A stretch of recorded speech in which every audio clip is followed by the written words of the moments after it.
Good morning, Packers fans. Aaron Negler here with your Packers Daily Chat, coming to you live on the Cheesehead TV social channels. It's Wednesday. The Packers will be back on the practice field this afternoon. We'll hear from Matt LaFleur, Aaron Rodgers, and a few other players. But right now, ladies and gentlemen, it's time to hear from you fine folks. Everyone in the comments section. Good morning, Packers fans worldwide. I hope you're all doing well. Brandy is here, of course. Of course she is. Good to see everybody. TKM is at his post. Naturally, he is. Steven, good morning. I hope you're well. Go Pack Go from Smithfield, Virginia. What's up, Jerry? Go Pack Go from New York City. I hope you're doing well. Yes, MVP voting is all the rage as a topic of conversation, and of course, overnight, you can't. If you didn't see the hubbubaloo about Hub Arkush, the former publisher of Pro Football Weekly, I believe he still has a radio show by that moniker or something of that ilk there in Chicago. Whoo, baby. What a take. What a take, ladies and gentlemen. Saying that he wouldn't be voting. He does, and he does hold a MVP vote, which alone tells you kind of how somewhat worthless this award is. But Hub saying into a live microphone that was then beamed out and recorded for all to hear that he won't be voting for Aaron Rodgers for MVP because he's a, quote, jerk. He's a jerk. Look, I don't want to spell out his reasoning because God knows it's idiotic and I lose brain cells every time I think about it. If you need to seek it out, go ahead.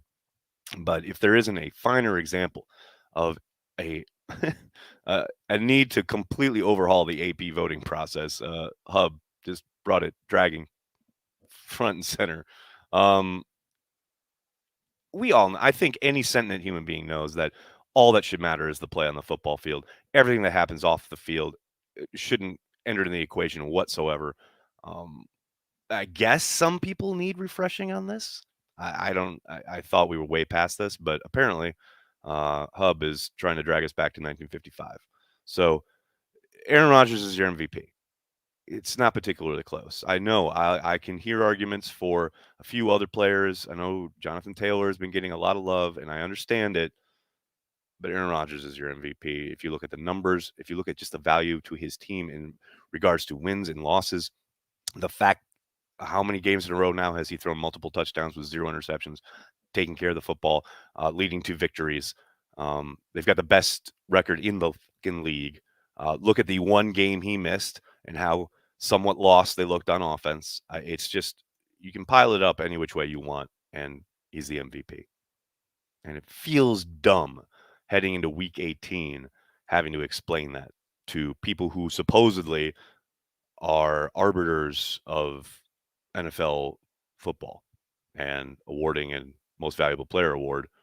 And I'm having to explain that no, just because you saw him saying some stuff on TV in the spring and some things happened in the off season, and then he went on a YouTube show and said stuff you didn't agree with, has fuck all to do with his play on the field.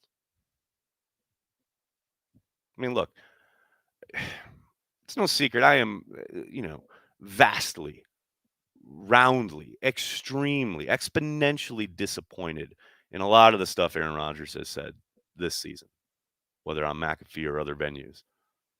But none of that shit matters when it comes to football and wins and losses and value to the team. None of it. I don't understand why it's so hard for people to separate that shit.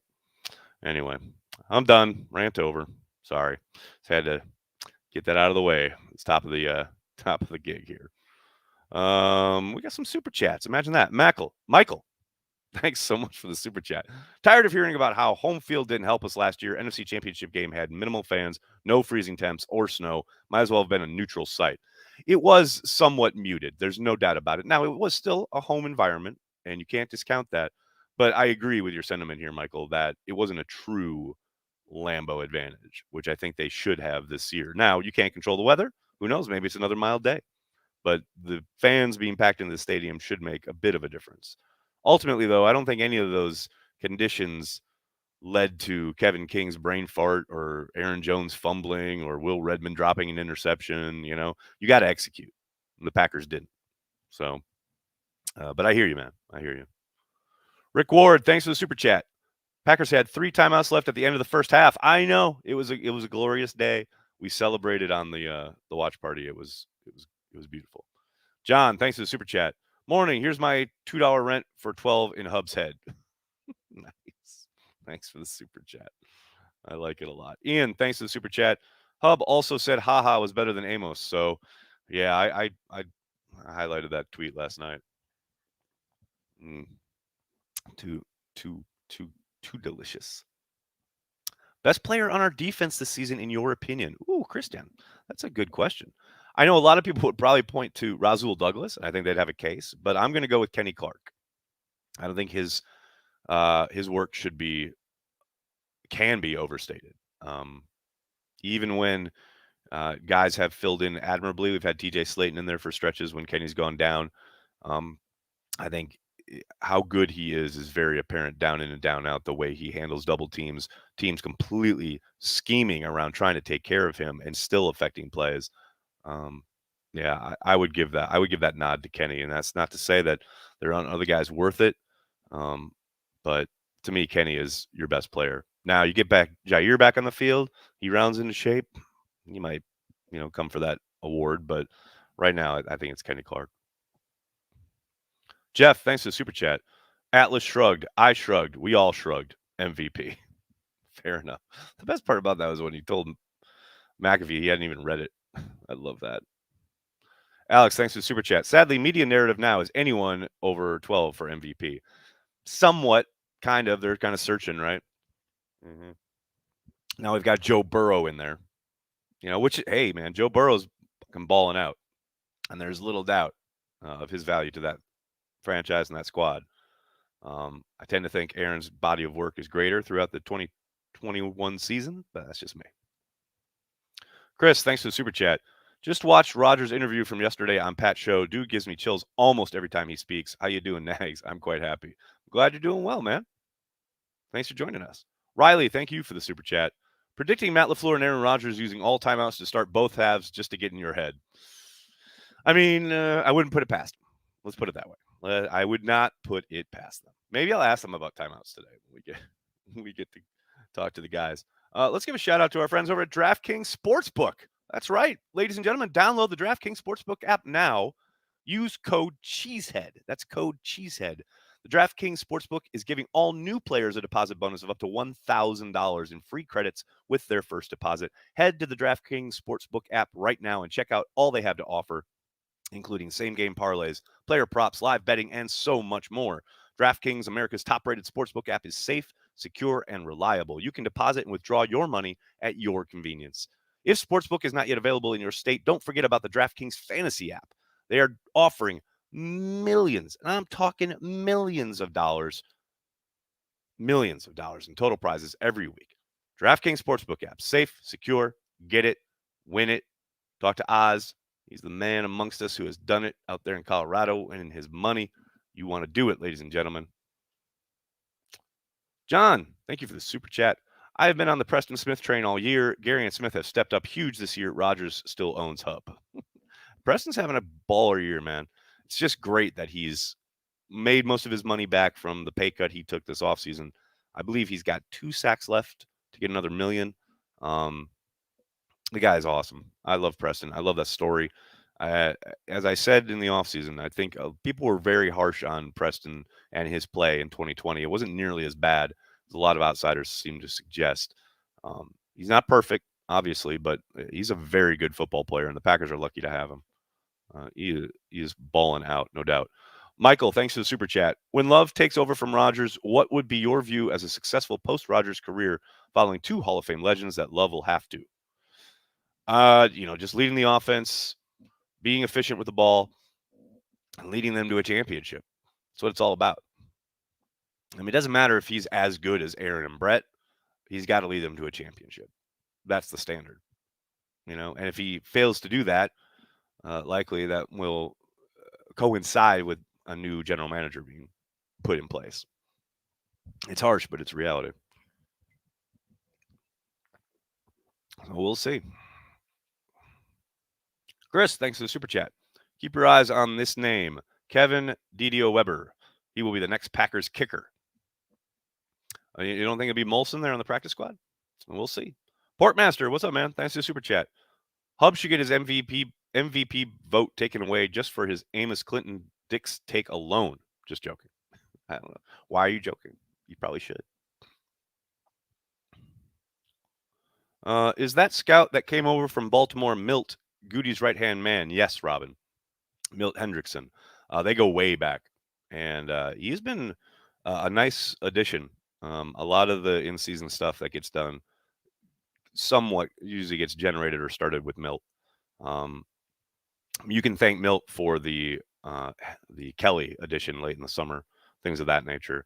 Yeah, Milt and Brian, I believe they went to school together. I think that's how far back it goes, but I know they've known each other forever. And when Brian had the chance to fill out his staff, Milt was the first guy he called. Chris, thanks for the super chat. Michael said when. That's not happening. We'll see. Y'all just so determined that Aaron's here forever, and that ain't how it works, man. Eat cheese and hit like, accidental hero. Words of wisdom, man. Can't remember the last time a Green Bay running back has fumbled the ball. Been a great year for ball security. Oh, Greg, what? I guess if there's a week, we can not have to worry about it. It's this week, but man, we'll put that juju out there. Any chance you go on Locked On Packers? Ben, I've been on Locked On Packers. We've had Peter on our programs. I have been on Peter's program. It's all one big happy family out here in the Packer blogosphere. But yeah, I'd love to go back on. But I've been on before. I dreamed I was the master of ceremony on a cruise with all NFL players. What an oddly specific dream. I like it so far. Every bit I did bombed, and Preston Smith made fun of me ruthlessly. That's phenomenal, Jay Western. That is great. He probably would too. I'll never forget that COVID summer 2 summers ago during training camp when only the media members were allowed in at training camp. And there was an afternoon. It actually is the day when Rodgers he was doing the dropping dimes and suck it signs, and they talked about it at McAfee that next week. But Preston was relentlessly making fun of Aaron Rodgers in practice one day, and then Aaron did something where he beat the defense and he turned around because Preston wasn't practicing because he was injured, and Aaron turned around at Preston and gave him one of these. It was so great. So that doesn't surprise me that Preston was heckling you in your dream. TKM, thanks for the super chat. Just throwing some cash toward the puppy fund. And of course, Pappies, thanks for this brief daily reprieve. TKM, good to see you at your post. Thank you for the support. It's greatly appreciated, man. Leroy Butler used to do cruises with fans done through the Packers. Yes, he did. There's still some of that going on, not through the Packers, but there are Packers cruises and things where some players go. Eric Stokes is Deion Sanders 2.0. Hit like if you agree or even if you disagree. Thomas, yes, please just hit like. Deion Sanders 2.0. Let's slow our roll a little bit. Eric's having a good, strong rookie season, no question about it. But comparisons to Deion are probably a little premature. What's after Cheesehead TV, Nags? Retirement and death, probably, I guess. I don't know. This is what I'm doing now, man. This is it. We only need Cobb and Alexander back. Need is an interesting word there. Here's the thing. I think they can win a Super Bowl without either of them. That's what's insane. Now, would having both of them back help? No doubt. No question. I ain't going to wave it off. But the team as constructed and situated right now could win a Super Bowl. Pretty nuts. Will Amos get extended? Damn, that's a tough one, Eric. I hope so. I think so. It's a big puzzle, though, and it all starts with Aaron Rodgers. And I don't think much is going to get determined until they figure that piece out. And then Devontae, and then the chips start falling. But I would hope so. I would very much hope so. Nags, thoughts? Brandy, what are you doing to me? Marshall, thank you for the super chat. Let's say Jair, Bakhtiari, and Z were ready to play now. Would you rather they get reps in Detroit or wait until the playoffs? Oh, reps in Detroit I don't think is a bad thing.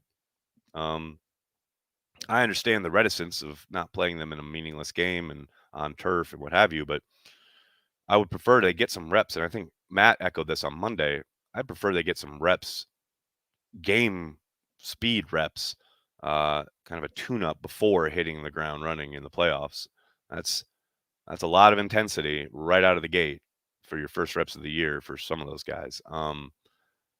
Now, is that realistic? I don't know. We'll find out. We'll see today if Bakhtiari's out there in any meaningful capacity, along with Jair, etc. But myself, I'd prefer, they got some time this Sunday, but that might not be possible. Alex, thanks for the super chat. Do you think Sewell's emergence is due to Gary teaching him how to watch tape properly? I do. Possibly. I mean, we've heard a lot about his study habits and the way they were noticeable as soon as he arrived. So who knows? But you can't discount the influence Jerry Gray may or most likely is having. I don't think it's any question that he's helped a lot of those guys in that room elevate their game. So that's a good question for Razul.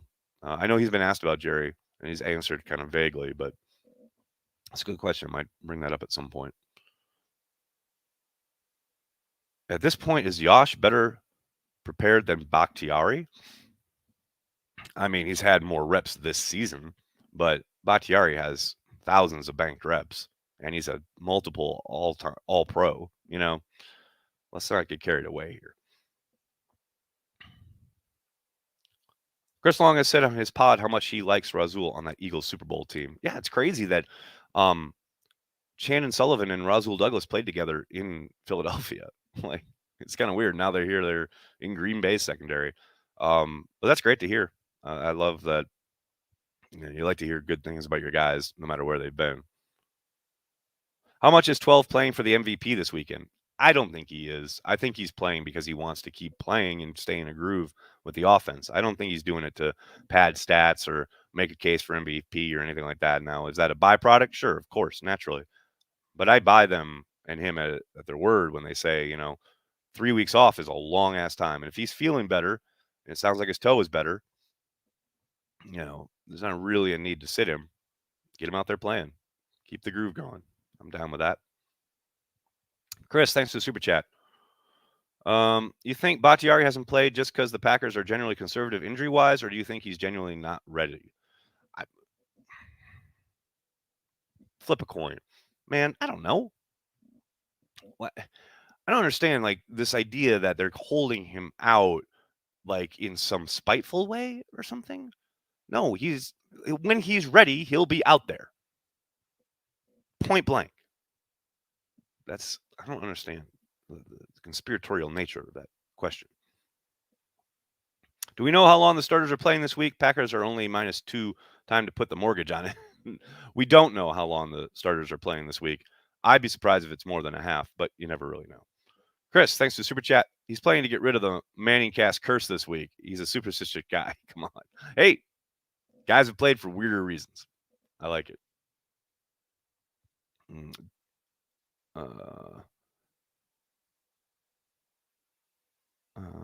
Bach isn't ready. Jeff, how do you know? How do you know? He's going to be practicing today. How do you know he's not ready? We don't know. On the outside, we don't know. That's the point. When the Packers say he's ready, he will play. And he will be David Bakhtiari. We don't know anything sitting on the outside. We're not privy to the medical information. Everybody just needs to slow their roll on this. What kind of dog is Olive getting? I will let you know, Phil, when Aaron Rodgers is under center week 1 of the 2022 season. Until that happens, she ain't getting nothing. And she's going to like it. Actually, her birthday's tomorrow, so she'd be thrilled if I just showed up with a dog, but that ain't going to happen. Mark, thanks for the super chat. Dylan, Jones, Tay, and Lazard with Big Dog. That is the ideal formation. I like your pony formation, Mark. I like it a lot. Jim, thanks for the super chat. I didn't have any illusions that I know anything about football, but the pony package makes my heart happy. Jim, you and I both, buddy. You and I both.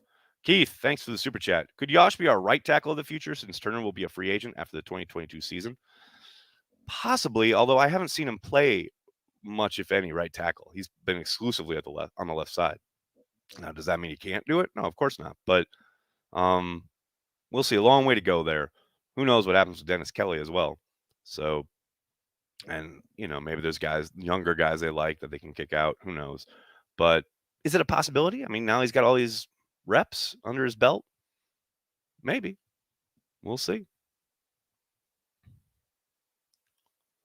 Packers doctor always holds players out a little longer than other teams. It's true, Aaron. And I think last year was a crystallization of why he does that in the most positive of ways. Remember heading into week 4, Packers were facing the Falcons.